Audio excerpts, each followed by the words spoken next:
மகான serial நாளைக்கான ப்ரோமோல வெண்ணிலா மாமா கிட்ட விஜய் சொல்றாங்க, நான் பேசுனதெல்லாம் நீங்க வெண்ணிலா கிட்டயோ அந்த ராகினி பசுபதி கிட்டயோ எதுவுமே சொல்லக்கூடாது, எதுவுமே தெரியாத மாதிரி காட்டிக்கணும், அவங்க என்னென்ன பேசுறாங்களோ அதெல்லாம் என்கிட்ட வந்து நீங்க சொல்லணும் சரியா அப்படி சொல்றாங்க. சரிங்க தம்பி, சரிங்க, நான் அப்படியே செஞ்சுறேன் அப்படின்னு சொல்லிட்டு வெண்ணிலா மாமாவும் பயந்துட்டே சொல்றாங்க. ஒண்ணு விஜய், நீங்க அக்ரிமெண்ட்டை காட்டி காட்டி தானே எல்லாரும் என்ன பிளாக்மெயில் பண்ணிக்கிட்டே இருக்கீங்க. அந்த அக்ரிமெண்ட் ஏற்கனவே நான் மறந்துட்டேன்னு சொன்னேன், ஆனா எல்லாருமே என்கிட்ட அந்த அக்ரிமெண்ட்டை ஞாபகப்படுத்திக்கிட்டே இருக்கீங்க. அதுக்கு ஒரே வழிதான், அந்த அக்ரிமெண்ட்டை உங்க கண்ணு முன்னாடியே நான் எரிச்சிடுறேன், அந்த அக்ரிமெண்ட்டை வச்சு தானே நீங்க எல்லாரும் என்கிட்ட கேள்வி கேட்பீங்க அப்படி சொல்லிட்டு விஜய் நினைக்கிறாங்க. போயிட்டு அக்ரிமெண்ட்டை எடுத்துட்டு வராங்க. எடுத்துட்டு அக்ரிமெண்ட்டை வெண்ணிலா மாமாக்கு முன்னாடியும் ராகினியும் நின்றுட்டு இருக்காங்க, எல்லாத்துக்கும் முன்னாடியும் எரிச்சிடுறாங்க. எரிச்ச உடனேயும் எல்லாத்துக்கும் சந்தோஷம். தாத்தாவுக்கும் பாட்டிக்கும் இவங்க எல்லாம் என்ன அக்ரிமெண்ட்டை எரிச்சிட்டானே அப்படின்னு சொல்லிட்டு ஒரு பக்கம் ஃபீல் பண்ணிட்டு இருக்காங்க. அக்ரிமெண்ட்டை காரணம் காட்டி தானே என்னையும் காவேரியும் பிரிக்கணும்னு நினைச்சீங்க. இனிமேல இந்த அக்ரிமெண்ட்டை நீங்க காரணம் காட்ட முடியாது. நீங்க என்னனாலும் நினைச்சுக்கோங்க, என்னனாலும் பிளான் பண்ணிக்கோங்க, அதை நான் பாத்துக்கிறேன் அப்படி சொல்லிட்டு விஜய் கிளம்பி போறாங்க. உடனே தாத்தா கிட்ட போய் பேசுறாங்க. தாத்தா, இவ்வளவு குழப்பத்துக்கும் காரணம் அந்த ராகினி பசுபதியும் தான். அதாவது வெண்ணிலா மாமா என்கிட்ட நல்ல விதமா தான் பேசுனாங்கன்னு நான் சொன்னேன்ல, ஆனா அவங்க அங்க இருந்து வந்த பிறகு இந்த வெண்ணிலா மாமா கிட்ட பசுபதியும் ராகினியும் பேசி குழப்பத்தை உண்டு பண்ணிருக்காங்க.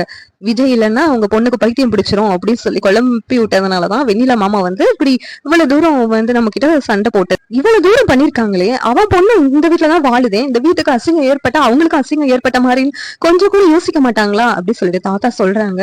உடனே விஜய், அவங்களுக்கு எல்லாம் அதெல்லாம் எப்படி தெரியும், அவங்களுக்கு ஒரே மோட்டிவ் தான், அந்த காவேரியை பழி வாங்கணும், அதுக்காக தான் இதெல்லாம் பண்றாங்க. அந்த காவேரி இந்த வீட்டுல இருக்கக்கூடாது, என் கூட சேர்ந்து வாழக்கூடாது, அதுக்காக அவங்களால என்ன பண்ண முடியுமோ அதெல்லாம் பண்ணிக்கிட்டு இருக்காங்க தாத்தா. அதெல்லாம் நான் கண்டுக்கவே மாட்டேன். அவங்க என்ன பேசினாலும் சரி, என்ன திட்டம் போட்டாலும் சரி, அதெல்லாம் நான் கண்டுக்காம முறியடிச்சிருவேன் அப்படி சொல்லிட்டு விஜய் சொல்றாங்க. அதுக்கு அதெல்லாம் இது பண்ணணும்னா நீயும் காவேரி சேர்ந்து வாழணும் விஜய், காவேரி கூட நீ சேர்ந்து வாழணும், அப்பதான்ப்பா இதெல்லாம் நடக்கும் அப்படின்னு சொல்றாங்க தாத்தா. உடனே விஜய், ஆமா தாத்தா, நானும் காவேரியை எப்படியாவது கூப்பிட்டு வந்துடலாம் அப்படிதான் நினைச்சேன், வெண்ணிலா மாமா கூட அனுப்பிட்டு, ஆனா இப்படி எல்லாம் நடக்கும்னு நான் நினைக்கவே இல்லை தாத்தா அப்படி சொல்லிட்டு விஜய் ரொம்ப ஃபீல் பண்றாங்க. சரி தாத்தா, நானு காவேரி போய் பார்த்துட்டு வந்துடுறேன், காவேரி இன்னும் நான் பார்க்கவே போகல, அவங்க வீட்டுல என்ன பத்தி என்ன நினைச்சிட்டு இருக்காங்கன்னே தெரியல அப்படி சொல்லிட்டு விஜய் சொல்றாங்க. ஏற்கனவே உன் மேல அவங்களுக்கு நல்ல அபிப்பிராயமே இல்ல, இப்ப வந்து இந்த பொண்ணு வேற மீடியால எல்லாம் உன்னை பத்தி தப்பா பேசுனதுனால அவங்க எல்லாம் என்ன நினைக்கிறாங்கன்னே தெரியல, எப்படியும் தப்பா தான் நினைப்பாங்க அப்படின்னு சொல்லிட்டு தாத்தா சொல்றாங்க. சரிப்பா போயிட்டு வா அப்படி சொல்லிட்டு தாத்தாவும் சொன்ன உடனே விஜய் கிளம்பி காவேரி பாக்குறதுக்காக வர்றாங்க. ராகினி பசுபதிய விஜய் அடிச்சதை கேள்விப்பட்டு வீட்டுக்கு வர்றாங்க. வந்துட்டு அவங்க பசுபதி அவங்க உட்கார்ந்துட்டு இருக்காங்க. அதை பார்த்துட்டு, அப்பா என்னாச்சுப்பா, எதுக்குப்பா இப்படி எல்லாம் உட்கார்ந்துட்டு இருக்கீங்க, எதுக்குப்பா பேசவே மாட்டேங்க, அமைதியா இருக்கீங்க அப்படி சொல்லிட்டு ராகினி வந்து கேக்குறாங்க.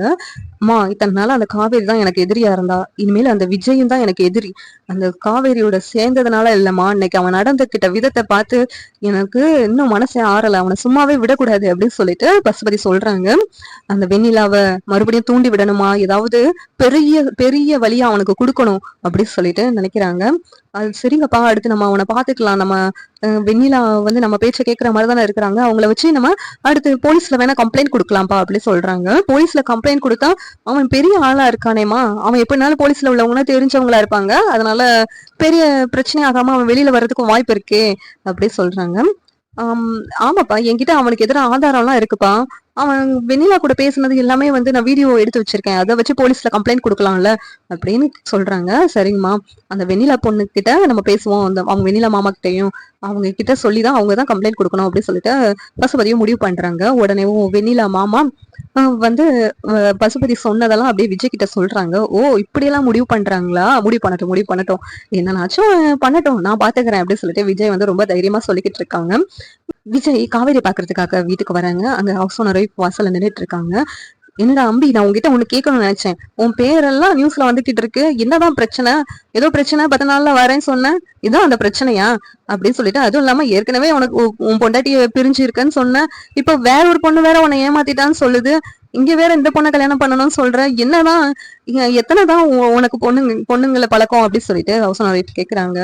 அது இல்ல மாமி, அந்த பொண்ணுதான் வந்து என்ன கல்யாணம் பண்ணியே அவன் வலுக்கட்டாயமா என் பின்னாடி சுத்திக்கிட்டு இருக்கு, நான் கல்யாணம் பண்ண மாட்டேன் அப்படின்னு சொன்னத உடனே நியூஸ்ல தப்பா என் பேரை வந்து பரப்பி விட்டுருச்சு மாமி, இந்த இதுக்கும் எனக்கும் எந்த சம்மந்தமும் இல்ல, அந்த பொண்ணு கல்யாணம் பண்ணலன்னு சொன்னதுக்காக அந்த பொண்ணு இப்படி எல்லாம் பண்ணிக்கிட்டு இருக்கு மாமி அப்படி சொல்லிட்டு விஜய் சொல்லிக்கிட்டு இருக்காங்க.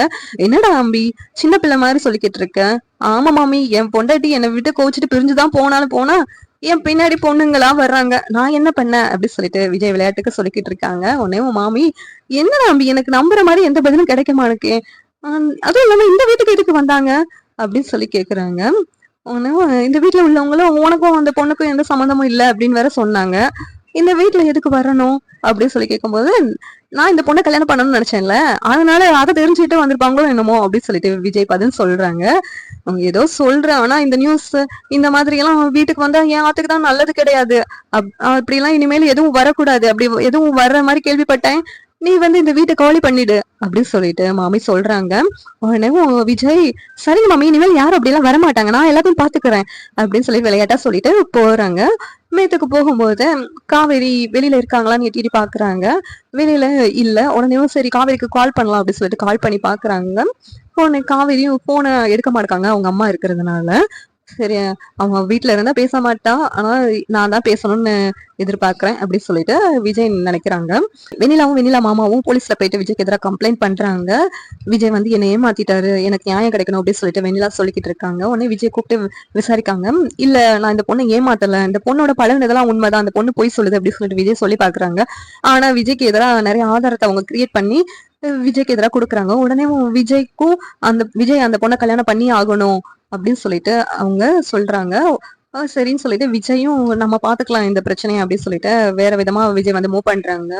அவங்க கல்யாணம் பண்றதுக்கு ரெடி பண்ற மாதிரி விஜயும் வந்து கோயிலுக்கு வர்றாங்க. கோயில வச்சு கல்யாணம் முடிவு பண்ணிருக்காங்க போலீஸோட உதவி மூலமா. உடனே கோயிலுக்கும் வர்றாங்க. விஜய் வந்துட்டு காவேரியோட இறங்குறாங்க. காவேரியோட இறங்கினோடனே அவங்க உள்ளவங்க எல்லாம் ஷாக் ஆகுறாங்க. இவங்க என்ன கல்யாணம் பண்றதுக்கு காவேரியோட வந்திருக்கான் அப்படின்னு சொல்லி ஷாக் ஆகுறாங்க. உடனே காவேரி, என்ன பார்த்த உடனே உனக்கு அப்படியே அள்ளு விடுது போலுக்க அப்படின்னு சொல்லிட்டு பசுபதியை பார்த்து சொல்லிக்கிட்டு இருக்காங்க. ஏன் புருஷனுக்கே இன்னொருத்தைய கல்யாணம் பண்ணி வைப்பியா, இதை நான் நடக்க விட்டுருவேனா அப்படின்னு சொல்லிட்டு சொல்றாங்க. இதை கேட்டுட்டு உடனே விஜய், இதை நீங்க எதிர்பார்க்கல, நான் இப்படி எல்லாம் பண்ணுவேன்னு சொல்லிட்டு, இதுதான் என்னுடைய ஒய்ஃப், லீகலா நாங்க கல்யாணம் பண்ணிருக்கோம், அதுக்கான ஆதாரம் எல்லாம் என்கிட்ட இருக்குது, இதை நான் அன்னைக்கே சொல்லிருக்கலாம்னு நீங்க நினைக்கலாம். ஆனா அன்னைக்கே நான் சொல்லியிருந்தேன்னா நீங்க இவ்வளவு சந்தோஷப்பட்டிருக்க மாட்டீங்கல்ல, அதனாலதான் கொஞ்சம் விட்டு பிடிக்கலாம் சொல்லி நினைச்சேன், அதுதான் இப்ப சொல்றேன் அப்படின்னு சொல்லிட்டு விஜய் சொல்றாங்க. அதுவும் இல்லாம எல்லாருக்கும் முன்னாடியும் உனக்கு எங்களுக்கு கல்யாணம் நடக்கல, இப்ப வந்து தாத்தா பாட்டி இவங்க அம்மா அப்பா அக்கா எல்லாரையும் வர சொல்லியிருக்கேன், அவங்க எல்லாரும் வந்துருவாங்க, அவங்க முன்னாடி மறுபடியும் நான் காவேரியை கல்யாணம் முடிக்க போறேன், நீங்க எல்லாரும் பார்த்து அப்படியே வாழ்த்துங்க, இல்லாட்டி வயிற்றுச்சல் படுங்க அப்படின்னு சொல்லிட்டு விஜய் சொல்றாங்க. உடனே வெண்ணிலா, அப்பனா என்னுடைய நிலைமை அப்படின்னு சொல்லி கேட்கும்போது, நான் தான் சொன்னேன்ல மறுபடியும் காவேரி தான் என் பொண்டாட்டி அப்படின்னு, இப்ப காவேரிக்கு எனக்கும் ஒரு குட்டி குழந்தை வரப்போகுது, அது உனக்கு தெரியுமா, அப்படி இருக்கும்போது காவேரி எப்படி நான் கைவிட முடியும் அப்படின்னு சொல்லிட்டு விஜய் கேக்குறாங்க. எல்லாரும் அதிர்ச்சியோட பாக்குறாங்க. விஜயும் காவேரியும் மறுபடியும் கல்யாணம் பண்றாங்க. சாரதா எல்லாரும் விஜய் ஏத்துக்கிறாங்க. நாளைக்கு எபிசோடு இருக்குன்னு சொல்லிட்டு நாளைக்கு பார்க்கலாம்.